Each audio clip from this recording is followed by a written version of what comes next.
Precisamente habla de las conexiones en estructuras metálicas y ahí es un ejemplo de cómo se hacen las conexiones mediante soldadura, pernos, y atornillados, ¿sí? Vamos a ver los diferentes tipos precisamente de conexiones.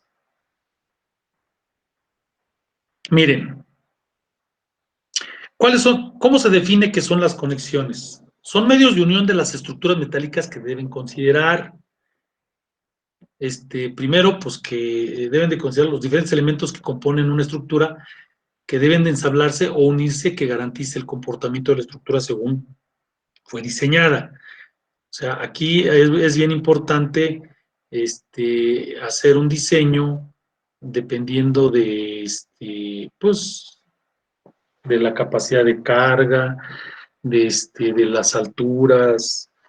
Hay muchos factores que influyen para poder determinar cómo se van a conectar las estructuras, además de los accesos y de la facilidad de llegada a los lugares de conexión. Dice, el proyecto y detalle de las conexiones pueden incidir en forma significativa en el costo final de la estructura.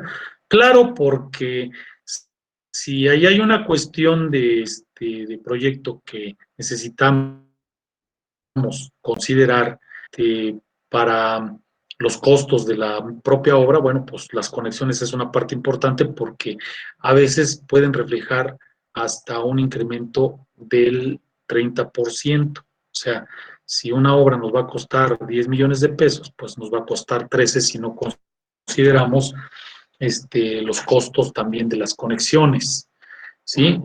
Por la accesibilidad, por la mano de obra y por la complejidad que tenga cada una de ellas. Entonces, sí es importante que el proyectista que va a hacer el diseño de una cierta estructura pueda definir y determinar cuál es la mejor forma de conexión sin poner en riesgo la seguridad, lógicamente, la normatividad, que esté pegado a norma, para que también sean los costos pues, menores, ¿sí? Por eso digo, pues si estamos arriesgando por ahí la vida humana, pues entonces, pues gástate más, ni modo, porque pues es vida humana, entonces tienes que gastarte más, ahí sí no hay vuelta de hoja. Sin embargo, si dentro del diseño vamos a ver que podemos tener ahorros, principalmente en esta parte de las conexiones, bueno, pues vamos a aplicarlo. Entonces, es importante que ustedes lo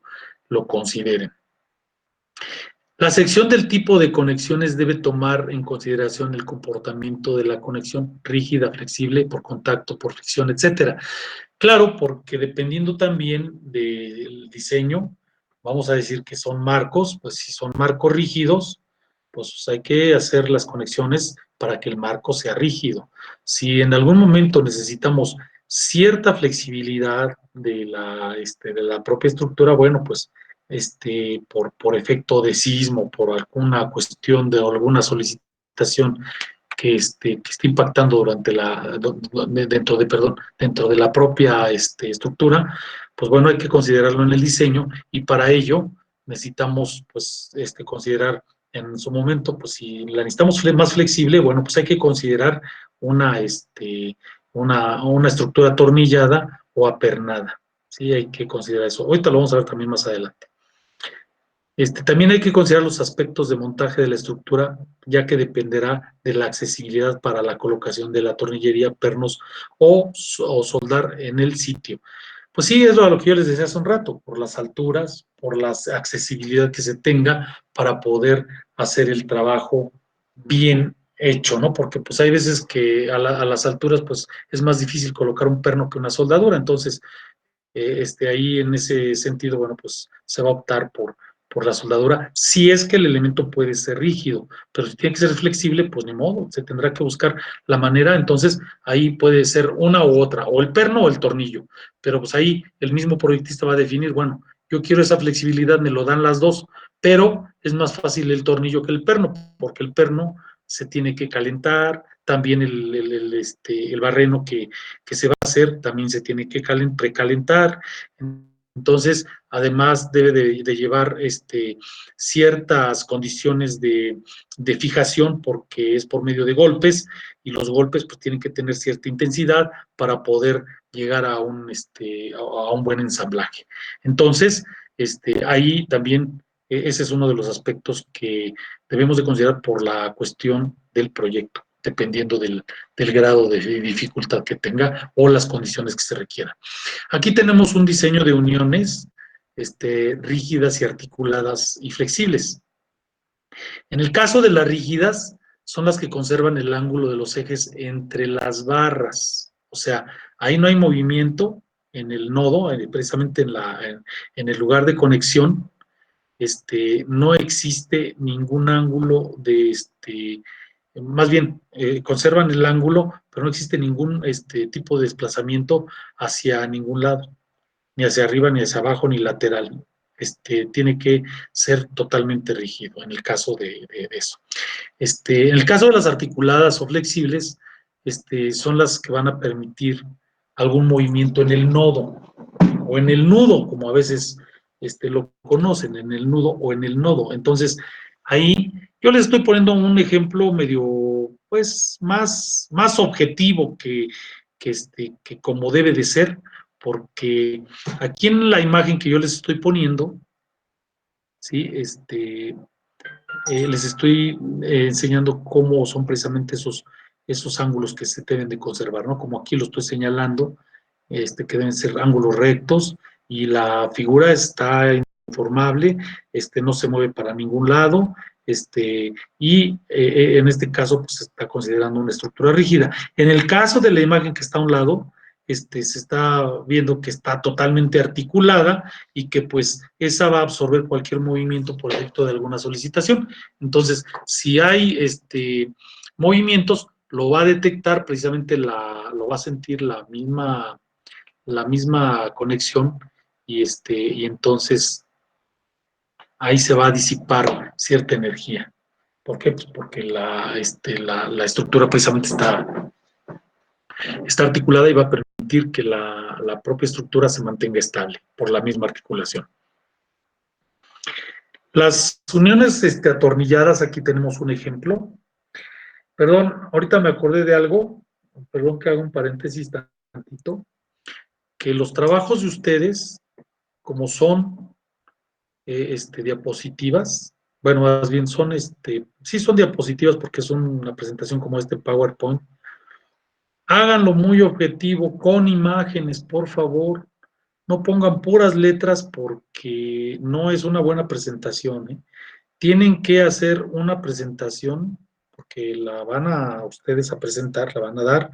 Entonces tienen que explicarla. No quiero que lean, no. Así miren, pueden leer pequeños parrafitos, así como yo lo hago, y de repente se detienen y lo explican. O sea, no es nada más de leer y leer y leer y leer y puras, sin imágenes y sin nada. Es más objetivo así como yo se lo estoy dando. ¿Por qué? Porque yo de repente, vemos un parrafito y explico en la figura, en la fotografía. Entonces ustedes también, dentro de lo que es su presentación, su trabajo, háganlo lo mejor que se pueda, con imágenes y que sea muy objetivo. Es más, si pueden poner casi puras imágenes y abajo nada más un pequeño textito donde casi explica el textito la propia fotografía, pues mejor porque pues es más entendible. ¿Sale? Ese es el paréntesis que quería hacer. Bueno, dice también aquí, los tornillos son conexiones rápidas, utilizadas en estructuras de acero livianas para fijar perfiles conformados de bajo espesor. O sea, claro que aquí este enunciado que tenemos aquí que dice conexiones rápidas, pues sí, porque previamente la estructura ya se perforó, por eso habla de conexiones rápidas. Nada más lo que hay que hacer es que dentro de lo que es el proyecto, hay una parte en donde hablamos de planos bueno, en un taller de pailería se tienen que hacer unos planos que se llaman planos de taller, y los planos de taller es precisamente para que todas las medidas sean exactas y todas los barrenos que se hagan coincidan precisamente con el elemento que se va a fijar. Y debe ser en el diámetro y con las holguras, con todo lo necesario para que se haga una fijación rápida, correcta y que quede bien, bien fija. Para ello, estamos viendo ahí en la imagen que hay una fijación, de alguna manera que tiene una forma, una forma de ser, ¿sí? Una manera de ser. ¿Por qué? Porque dense cuenta que, bueno, aquí habla de que deben de ser perfiles de bajo espesor. Bueno, aquí tenemos una viga IPR conectada con otra viga IPR, conectadas a base de un ángulo, ¿sí? A 90 grados. Pero vean el alma, porque aquí están los patines de lo que es la estructura. Vean el alma es de bajo espesor, es lo que está mencionando en el enunciado, ¿sí? Entonces, es precisamente para poder hacer la penetración y la fijación tanto con el ángulo que les va a dar cierta rigidez, ¿sí? Y las propias estructuras que se están conectando. Pero aquí hay también una parte importante que vean que hay un cuatrapeo, así se le denomina, entre una hilada de tornillos y la otra hilada de tornillos. Aquí, precisamente es por el procedimiento de ensamblaje. ¿Por qué? Porque si ponen los tornillos alineados, lo que va a pasar es que en el momento de ensamblar se van a estorbar unos con los otros. Y entonces, la herramienta que se utilice para poder hacer la fijación, pues a lo mejor sí se puede hacer la fijación, pero va a costar más trabajo. Y si estamos hablando de que son conexiones rápidas, pues tenemos que hacerlo lo más versátil, lo más dinámico que se pueda, ¿no? Entonces, aquí hagan de cuenta que en el espacio que queda entre cada una de las filas, ahí es donde están metidos los otros tornillos de la otra sección que se tiene, para que no se estorben unos con los otros. Sin embargo, la manera de trabajar estructuralmente no afecta, más bien, la posición de los tornillos no afecta la manera de trabajar de las propias estructuras. Ese es un dato importante que ustedes consideren porque esta parte, si ustedes llegan a ser diseñadores de alguna estructura, pues deben de considerar ese tipo de cosas para que no les vaya a suceder ahí un incidente ya de ensamblaje en la obra. Y luego más se encuentran en una altura de 20 pisos, pues está medio complicado porque, bueno, sí hay herramientas y sí hay posibilidades de volver a hacer barrenos. Sin embargo, hay veces que hay que cambiar el elemento completo. ¿Por qué? Porque ya hay barrenos y ya no coinciden con los ensamblajes. Entonces, ahí se complica y hay que hacer maniobras excesivas y eso encarece la obra, encarece el material, encarece todo. Entonces, por eso tienen que tener esas consideraciones dentro de lo que es la proyección o el proyecto de un ensamblaje de esta naturaleza. Dice también otro de los puntos, las fuerzas que transfieren este tipo de conexiones son comparativamente bajas. Sí, porque los esfuerzos que va a tener cada uno de los tornillos, pues está repartido en varios, ¿no? Aquí en este caso son 8 tornillos, pues si el esfuerzo es, vamos a decir, de 20 toneladas, pues las 20 toneladas se van a distribuir entre 8 tornillos. Claro que algunos también es importante mencionar, como lo hemos mencionado en algunas otras estructuras como las zonas reticulares, algunos van a trabajar a tensión y algunos van a trabajar a compresión, porque todas las estructuras se comportan de igual forma. En algunos casos, dependiendo de la carga, los elementos se van a comportar a tensión o a compresión, ¿sí? Dependiendo de la posición de la carga. Dice, normalmente se tienen que insertar una cantidad mayor de tornillos, claro, para poder repartir la carga y poder pues, asegurar más que la estructura tenga más estabilidad. Otra de las conexiones, que bueno, en este caso yo voy a mencionar dos que vienen, perdón, que vienen aquí, es perdón, es que he hablado tanto en el día, perdón, voy a echar un poquito de agua, que ya se me cierra la garganta a estas alturas. Este, tengo dos ejemplos aquí, de, la soldadura en este caso y también tornillería en un mismo elemento, ¿no? Que claro, esta es una estructura, es una tubería, que también puede ser un elemento de soporte vertical, puede ser una columna, pero pues hay que hacer una unión ahí por la longitud, tal vez, y también se le ve un disco aquí. Aquí en esta parte se ve un disco perforado. Aquí se le ve esa la soldadura. Bueno, aquí hay dos sistemas de sujeción. Aquí es la sujeción por medio de soldadura o la conexión por medio de soldadura. Sí, ahí se ve cómo está el soldador echando un cordón a todo el diámetro a todo el contorno del tubo para poder unirlo. Ahí hay un tipo de conexión. Otro tipo de conexión es este anillo que está aquí, este disco. A ese disco se le llama brida. Esa es una brida. ¿Cuál es la función de la brida? Pues que se una con otra brida, con otro disco, de la misma magnitud, del mismo tamaño, del mismo espesor, con las perforaciones coincidentes todas. ¿Para qué? Pues para que se haga la unión a través de tornillería. Entonces así tenemos un elemento ya sea vertical u horizontal, unido por medio de una brida y también unido por medio de la soldadura, hecha la conexión. Dice, ¿cuál es la definición? En este caso, dice, consiste en unir dos piezas de acero mediante la fusión superficial de las caras a unir en presencia de calor, con o sin aporte de material agregado. ¿A qué se refiere la cuestión de lo que es la fusión superficial? Bueno, pues porque se está haciendo el cordón superficial de soldadura, pero también a qué se refiere el aporte de material agregado. El aporte de material agregado es como cuando se pone una placa.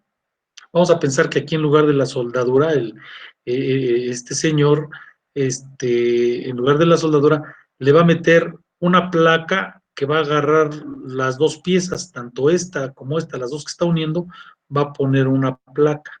Entonces va a aventar un cordón de este lado y va a aventar un cordón de este lado. Ahí hay soldadura, pero con aporte de material. Está aportando el material que es la placa que se está soldando para poder llevar a cabo la unión. Ahí hay aporte. ¿Sale? En otros casos también se considera el aporte cuando se echa la pura soldadura también. ¿Por qué? Porque hay elementos que se soldan o se sueldan por medio de calor entre las dos piezas. Cuando hay una unión de esa naturaleza, es porque se hace circular cierta energía entre las dos piezas, y en el momento que la energía fluye o se comunica entre las dos piezas, en ese momento las funde y las sujeta las dos, las suelda las dos. Pero esa es sin aporte de material, porque nada más es de que al puro contacto se pegan las dos piezas por efecto de una carga eléctrica. ¿Vale? A eso se refiere.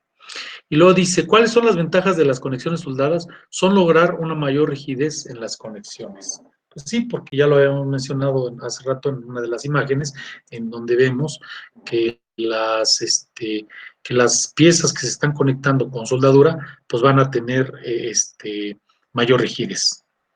También el hacer la aplicación de soldadura aminora los costos por la reducción precisamente de todas estas perforaciones que se tienen que hacer por la unión con otros materiales. O sea, si aquí tiene 10 perforaciones, el otro material a unir también tiene 10 perforaciones. Entonces, para poder unir esas dos piezas necesitamos 20 perforaciones, a lo que con la soldadura aventamos el cordón corrido o hacemos el aporte de material y lo hacemos más rápido, ¿no? Se reducen considerablemente la mano de obra y bajan los costos también de materiales porque el aporte del material pues también se disminuye.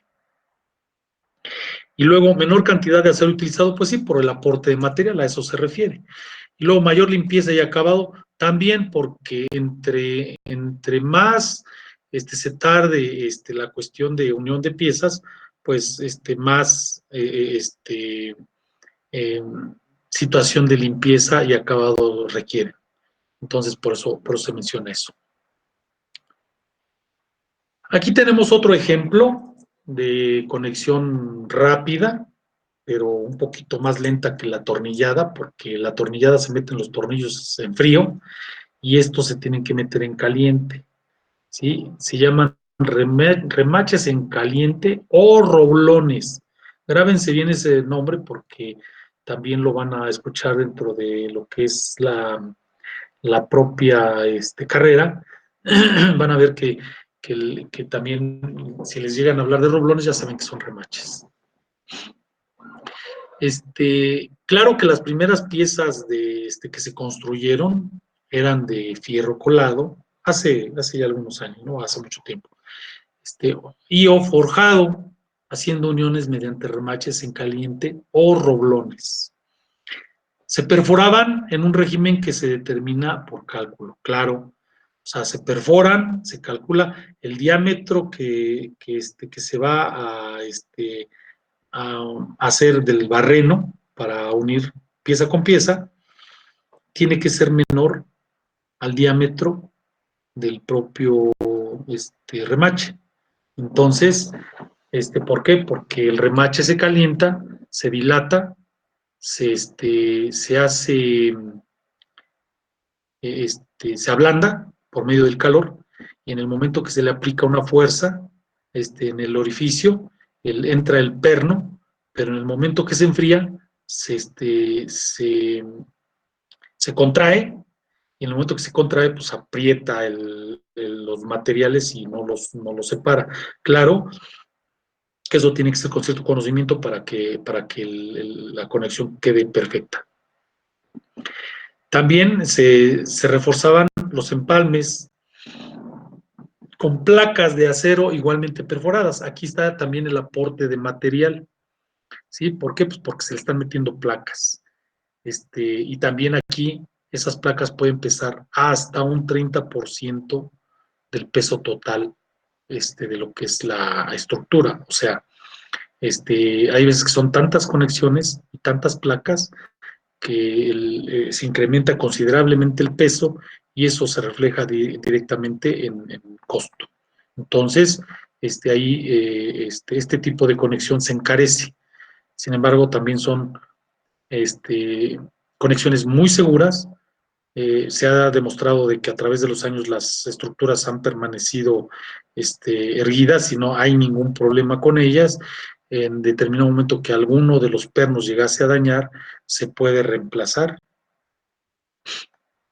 Y inclusive la placa de aporte también se puede reemplazar.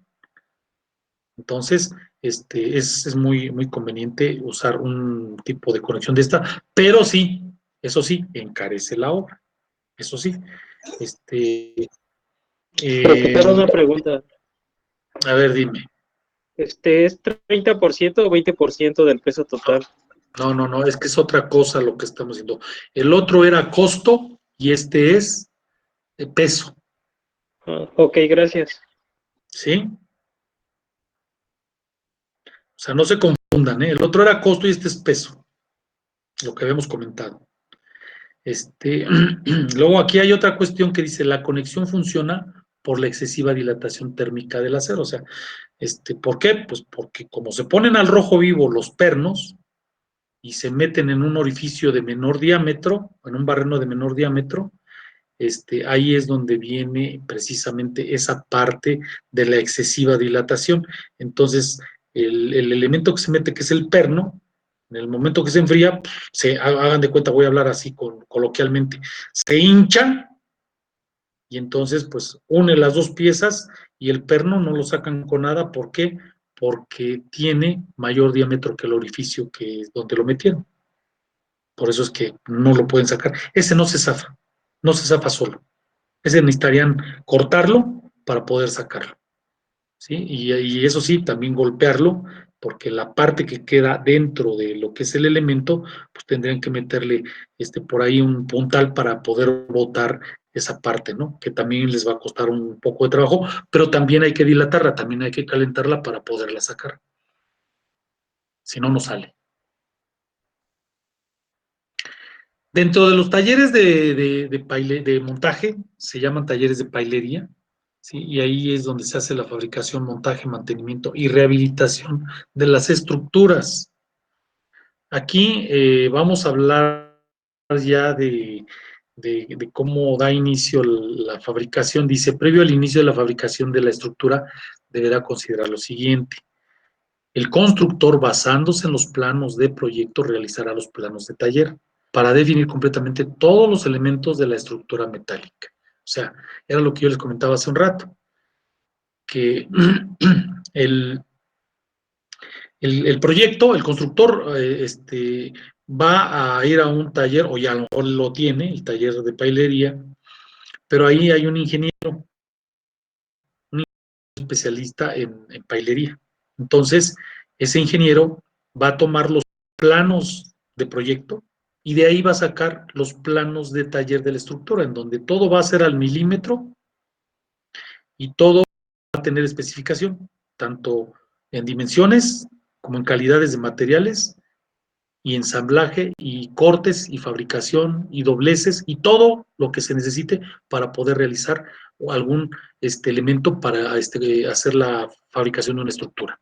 Entonces, se elaboran esos planos, se autorizan y comienza la fabricación de la estructura. Si hay alguna duda, se tendrá que consultar el mismo proyecto ejecutivo. Y en su caso, si no viene en el proyecto ejecutivo, consultar al proyectista y en su caso, si el proyectista no lo consideró así, tomar alguna decisión para poder llevar a cabo ya sea el complemento o la corrección en la estructura que haya que hacer algún arreglo. Y luego también dice comprobar en proyecto y en obra las cotas de replanteo y la compatibilidad con el resto de la construcción. Perdón, es que si no echo traguitos de agua, se me cierra la garganta. Es que ya tengo un buen rato hablando y ya para estas horas, pues ya no da para más mi garganta. ¿Por qué dice que el replanteo? ¿Cuál es el replanteo? El replanteo es la reproducción, ¿sí? O sea, hay que hacer una reproducción de partes del proyecto, pero también de las dimensiones de lo que viene en el proyecto. Y la compatibilidad con la construcción, o sea, el ensamblaje, ahí es la compatibilidad con la construcción, o sea, tenemos que verificar durante la fabricación de la estructura, tenemos que verificar todo lo relacionado con esa estructura, con el proyecto, pero también hay que ver en obra también cómo va a ser el ensamblaje y si va a ensamblar bien y si no hay algo adicional que agregarle o algo más que proyectarle, ¿no? Entonces, es importante que también consideren esa parte del replanteo.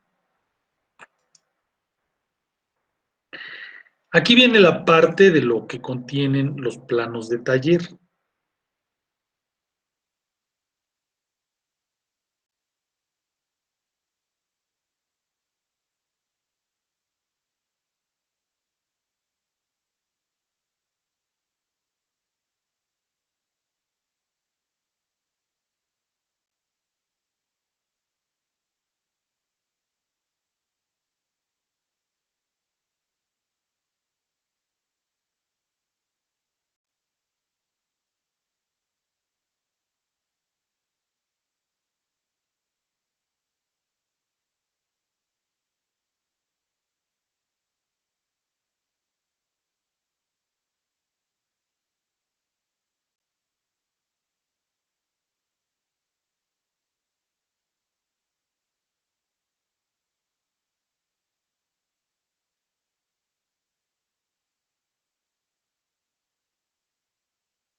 entre la horizontal y la panza.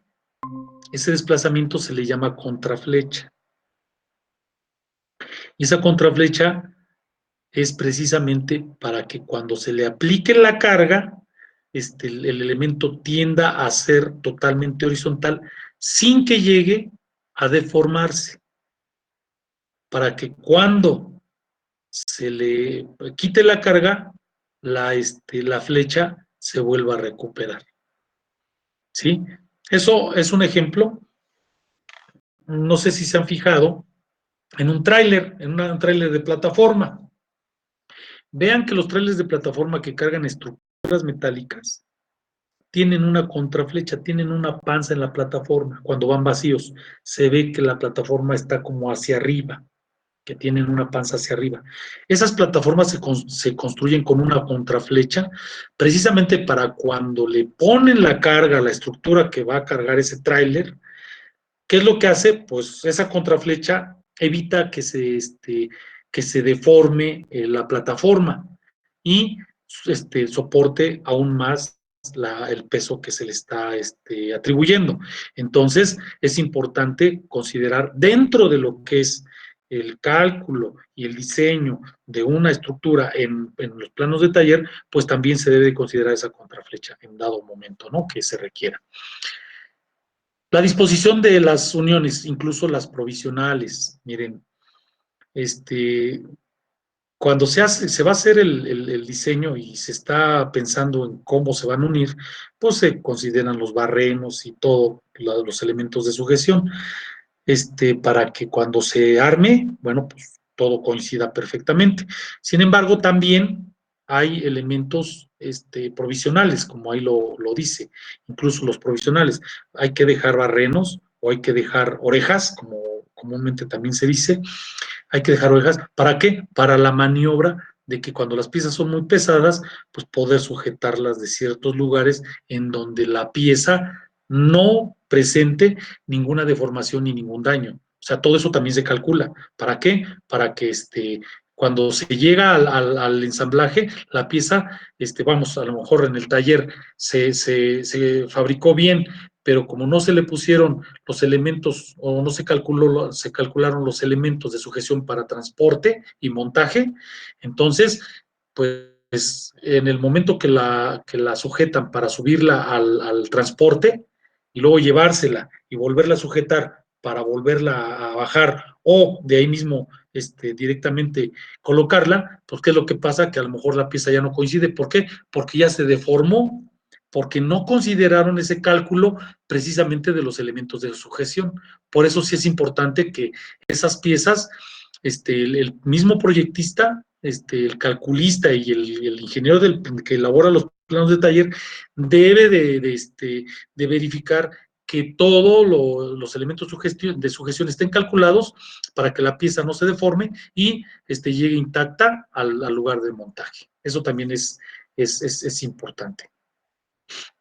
Dice, el diámetro de los barrenos de los tornillos con indicación de la forma de mecanizado, clase y diámetro de tornillos. O sea, dentro del plano de taller debe de venir todo, de qué tamaño las piezas que se van a ensamblar, de qué tamaño los barrenos, las holguras, de qué calidad los tornillos, de qué diámetro, qué tipo de cuerda, si son de alta resistencia o no, de qué largo, el tipo de cabeza del tornillo, la clasificación del tornillo, la resistencia del tornillo o del remacho en dado momento, ¿no? Si eso se requiere, e inclusive hasta la soldadura, el tipo de soldadura que es y la calidad de soldadura que es y la intensidad con la que lo deben de colocar o de soldar.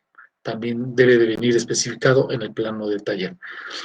La forma y dimensiones de las uniones soldadas y el material de aportación, bueno, acuérdense que ustedes ya vieron en su clase de estructuras, cuando van a hacer una soldadura, pues de filete, de cordón, de cuña, o sea, dependiendo del tipo de unión, es el tipo de soldadura y también el espesor que vaya a tener la soldadura y la preparación previa, o lo más bien la preparación que debe de tener la estructura para poder recibir esa soldadura, ya sea un chaflán, sean orificios o sean ranuras, lo que se debe de contemplar para poder llegar a la obra y hacer la soldadura inmediatamente.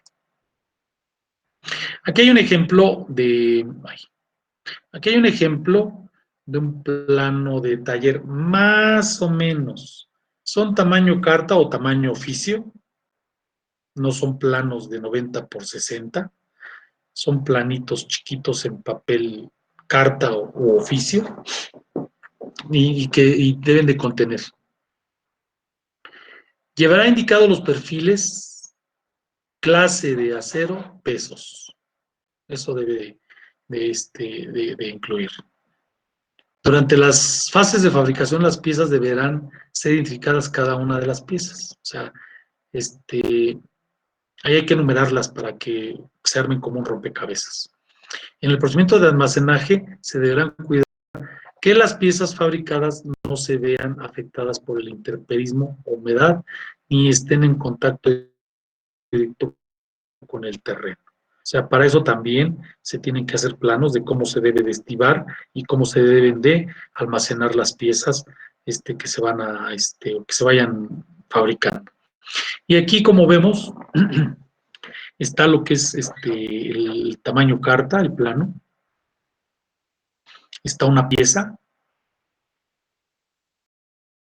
Aquí no se ve muy bien porque, pues bueno, pero sí se ven barrenos, se ven dimensiones, se ven formas que hay que hacerle a la propia pieza. Se ve en la parte vista desde arriba, vista lateral y vista longitudinal, ¿no? Entonces, aquí también se ven los barrenos, se especifican las dimensiones, las separaciones, en donde tiene algún pues quiebre o alguna parte especial, ¿sí? Todas las indicaciones vienen aquí, luego se hacen algunas notas también dentro del plano de taller, pero aquí no lo pegué, pero este cuadro regularmente viene aquí pegado, en esta parte de aquí abajo. ¿Sí? No lo pegué para que lo vieran un poco más.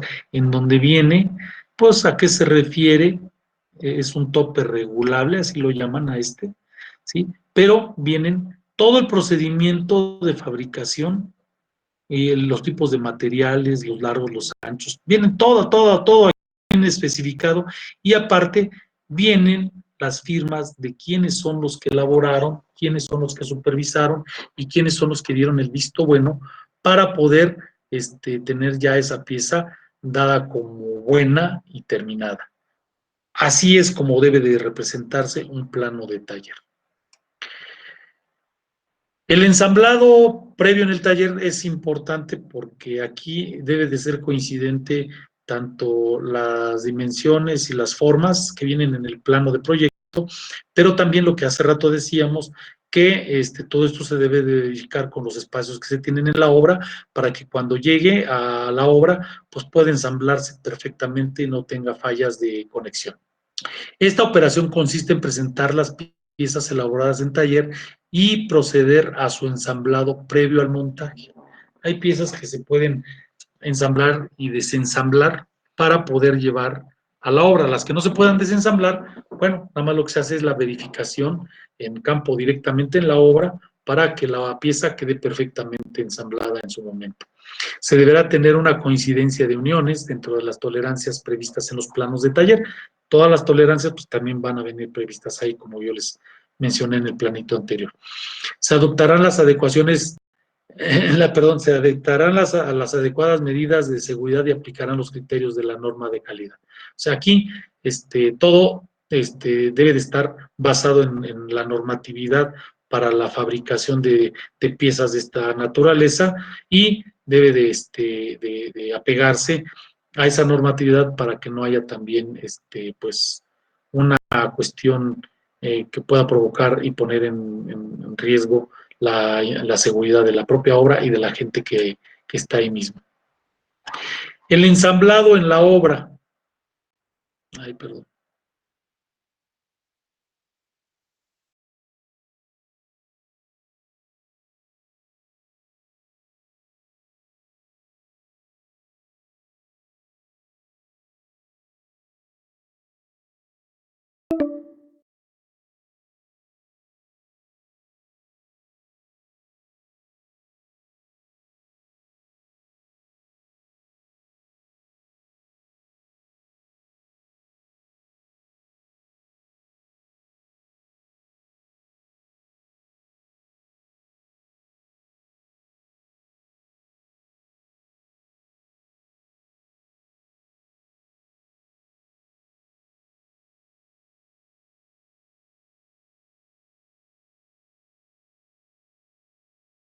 residente tenga mucha experiencia.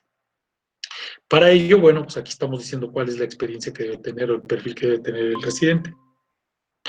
Debe tener habilidades, experiencia, comunicación, orden y constancia, o sea, que esté duro y duro con la obra, duro y duro con el taller, con los planos, esa es la constancia. La comunicación, bueno, pues tiene que estar en el taller comunicándose qué pasó, a ver, revisar, en la obra también revisar también el proyecto, hablar con el proyectista, o sea, tiene que andar triangulando ahí todas las situaciones de información para que él se empape bien del asunto y no vaya a haber errores al momento de colocar las piezas fabricadas. Las condiciones físicas que debe de tener el residente, bueno, pues debe tener una condición física buena, porque a veces le hace al chimpancé, o sea, se tiene que colgar de algunos lados, tiene que andar en las propias estructuras y tiene que pues hacer una revisión visual, ¿sí? Y además tiene que tener ese enfoque de las cosas que, bueno, nosotros somos ingenieros y por eso nos llaman ingenieros, porque somos muy ingeniosos. Entonces el ingeniero acá en su mente tiene que estarse imaginando, la estructura ya sé cómo va a quedar, pero ¿sabes qué? Aquí les va a faltar tal cosa. ¿Por qué? Porque ya se lo está imaginando. Entonces tiene que ir al taller a hablar con el responsable del taller, pero también citar al proyectista para decirle, ¿sabes qué? Yo estuve revisando la obra donde va a instalarse esta estructura y estoy viendo que va a faltar tal o cual cosa. Se hace el análisis y bueno, a lo mejor tiene razón o a lo mejor no. A lo mejor está omitiendo ciertas cosas. Entonces, ahí también eso es bueno porque ahí se ve si la estructura no tiene ningún problema de instalación. La ética que debe de tener también el residente es integridad, debe ser muy íntegro, debe de ser muy recto, honestidad, pues va enfocado a lo mismo, y sobre todo una actitud profesional. Si no tiene una actitud profesional, pues las cosas van a salir mal. Desde el proyecto, la fabricación y pues, mucho menos el montaje. Entonces, tiene que ser muy profesional el ingeniero que tenga a cargo esa obra. ¿Qué conocimientos? Pues tiene que tener mucho conocimiento en ingeniería y procedimientos constructivos. ¿Por qué? Pues porque él tiene que saber qué está primero y qué está después y cómo deben de ser las cosas. Y debe también tener conocimientos en soldadura, porque pues él va visualmente a determinar ciertas cosas de cómo se esté aplicando la soldadura. Claro que ahí también interviene la cuestión de un laboratorio de calidad para poder constatar de que las cosas están hechas conforme al proyecto original y a los planos de taller. Hasta ahí, dudas, preguntas, digo, porque también no quiero aburrirlos tanto con el hablar, y además, pues a mí ya se me acabó la voz. A ver, díganme algo. Profe, ¿sí le podría regresar a la diapositiva 25? Caray, ¿cuál fue la 25? ¿Profesor? A ver, espérame, ahí está la 25. A ver, ahí está la 25, ahorita voy con el que sigue.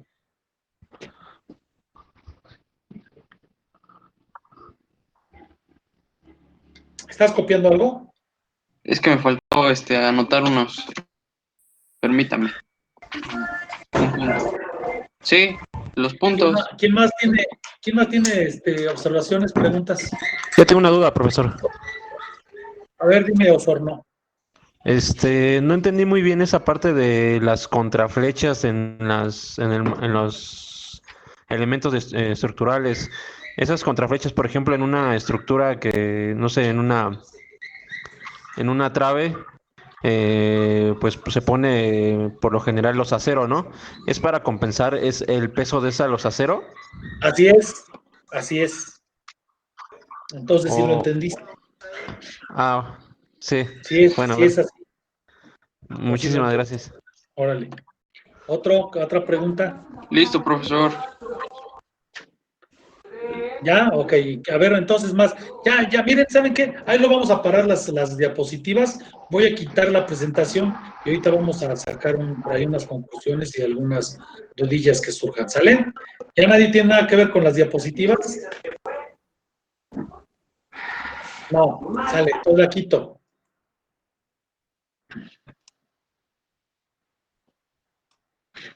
Sale, ya estamos todos otra vez. Porque pues de repente no los veo. Y no sé si alguien pues, por ahí esté haciendo alguna señita, ¿no? A ver, díganme, hablen o callen para siempre. Acuérdense que este tipo de cosas van a venir en los exámenes, bueno, en el examen. Entonces, tienen que pues, hacer preguntas para que hagan su apunte correspondiente y no estemos porque en el examen, esos exámenes presenciales pueden durar hasta 2 horas y media si quieren, pero los exámenes aquí en línea duran 15 minutos, ¿eh? Entonces, a veces hasta 10, son muy rápidos. Entonces, ahí no hay tiempo ni para dudas, ¿eh? Así que digan, oiga, es que fíjese que yo no entendí. No, ahí ya no hay nada. Ahí yo soy mudo, yo ya no sé nada, y yo ya nada más lo que hago es que, pues, ahí respondan el examen y yo no me lo estoy viendo, ¿no? Claro que en su momento, el día del examen, vamos a poner los lineamientos, ¿no? De cómo va a ser el examen, cuánto tiempo va a durar, qué deben de hacer, qué no deben de hacer y todo. Entonces, digo, yo lo estoy previendo para que no los vaya a agarrar de sorpresa en su momento. Entonces, pues ahorita hablen o callen para siempre.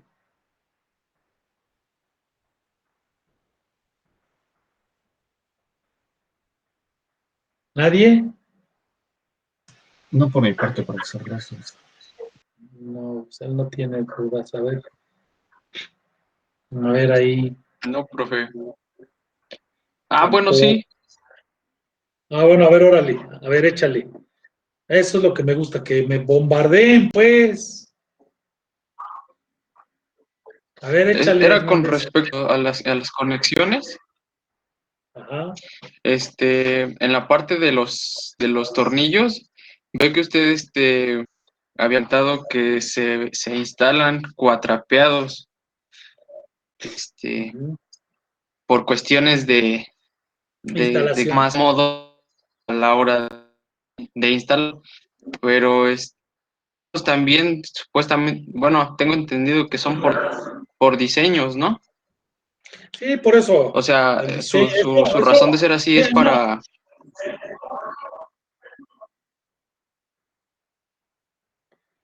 A ver, mira. Claro que ese fue un ejemplo que yo les di, el que se colocaran cuatrapeados. Eso depende, no es una regla el que se coloquen de esa manera. Es precisamente de diseño, pero como ahí estamos hablando de conexiones rápidas, pues deben de ser que no se estorben las cosas, ¿no? O sea, que un tornillo no se estorbe con el otro tornillo al momento de colocar. Por eso es por lo que en ese caso se colocó así. Pero si el diseñador dice, los quiero alineados todos porque, por el cortante, por el momento, porque pues eso es parte del diseño, ¿sí? El actuar de las cuestiones estructurales, que en este caso es el cortante o es el momento. ¿Sí? Si por cuestiones de diseño y de cargas y de todo eso, el cortante dice que tienen que estar alineados, pues alineados. Si dice que tienen que estar cuatrapeados, pues cuatrapeados. Ahora, si ahí está surgiendo un momento en donde los tornillos tienen que colocarse de alguna manera precisamente para reducir ese momento, bueno, pues entonces eso va a depender del diseño. Efectivamente, todo eso es dependiendo del diseño. Claro que ahí está un ejemplo que yo les puse, ¿no? Y el ejemplo viene que Ah, viene bueno, cuatrapeado. sí, sí, sí. Ajá, ¿vale? A ver, ¿quién más? Ahora las niñas están Está muy bien, ingeniero. serias. Gracias. Ok. Arredondo, ¿qué pasó? ¿Por qué estás tan seria? Estoy Habla poniendo algo. atención a lo que están. A ver, darnos algún comentario. A ver, las niñas aquí no participan. Aquí hay otra niña, mira que está Villavicencio, está Alejandro, acá está Sotelo y Naranjo. A ver, esas niñas, ¿qué dicen? ¿Qué pueden comentar? ¿Nada? Pues entonces, a ver, los chavos,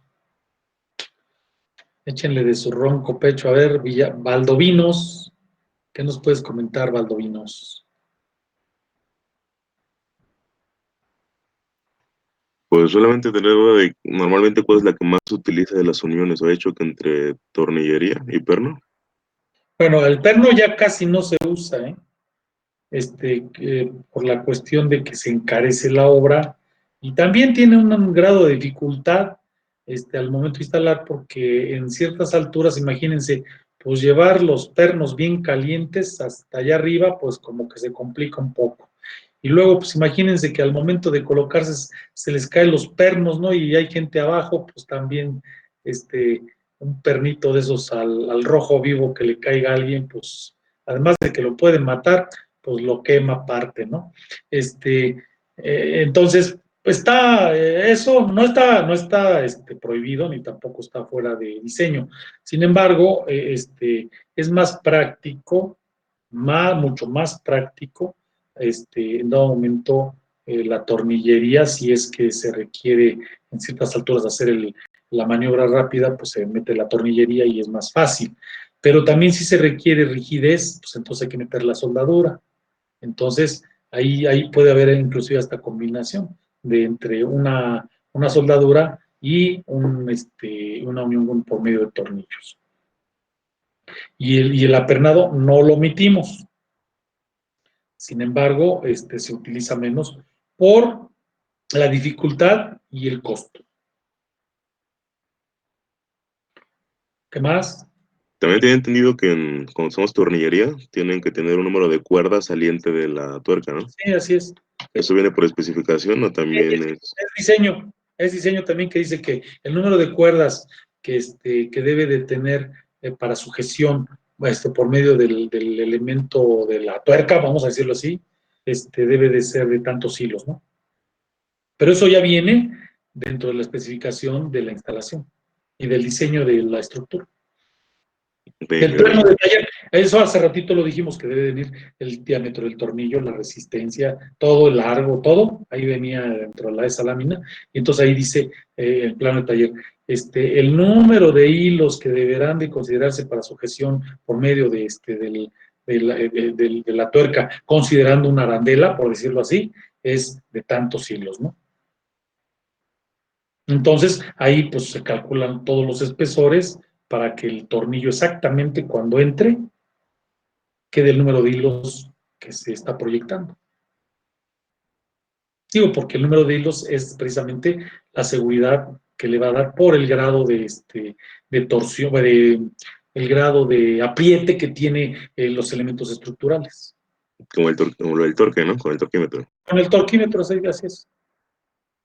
¿Sí?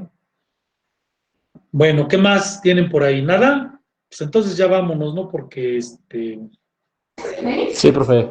ya los veo aburridos. Mira, ahí estoy viendo a Villavicencio que, ay, ya dice, híjole, y no termina. Este maestro sí es medio aburrido. Sí da clase a comparación de los otros que no dan. Los otros nada más piden, pero aparte de que pide también está medio aburrido este maestro. Pero bueno, ni modo. Ya no pueden dar de baja y ya les toqué, entonces pues ya ni modo, ya están conmigo. Ya aguántense. Lo que sí les aseguro es que sí van a aprender. O sea, algo, aunque sea mi nombre, pero lo van a aprender. Entonces, ya ella ya está aburrida, ya dice, híjole, que ya termine este martirio. También Alejandro también ya está así como que, híjole, hasta se hace de ladito, que dice, ya, para que no me vean, ¿no? Y mira esta niña Sotelo, ya mejor nos ignora, porque dice, ya estoy aburrida también yo. Bueno, pues ahí la dejamos entonces, ya pasamos lista, ya dimos indicaciones, estén siempre pendientes del WhatsApp, del Outlook, del Classroom, y de esto, de la plataforma de Google Meet, para cualquier cuestión de información o de que se esté solicitando algo, ¿no? Pues pásenla bien, cenen rico y nos vemos el martes. Sí, profesor, gracias. Ay, Gracias, perdón, a ver, espérenme. ¿Hoy qué día Sí, es? profesor, hasta luego. Hoy es 9. 9 de marzo, No, día. Hoy es martes, ¿verdad? martes, sí. Martes. Tenemos clase. No, sí, es el martes, es el Sí, próximo porque dijo martes. que el jueves no iba a haber. Sí, así es el martes. Es que yo dije, creo que hoy es miércoles y ya estoy diciendo que hasta el lunes. No, nos vemos el martes, ¿sale? Mientras, pues, el trabajo entréguenmelo. Acuérdense que esa es parte de su calificación. Ustedes tienen que venir así, miren, con todos los datos que deba de venir. Ahí les recomiendo que a ver, impresionenme, pues, para que tengan una buena calificación. ¿Sale? Ok, Cuídense mucho y no salgan. gracias, ¿Vale? profesor. Igualmente, Adiós. No chinguen. Hasta luego. Adiós, adiós. hasta luego.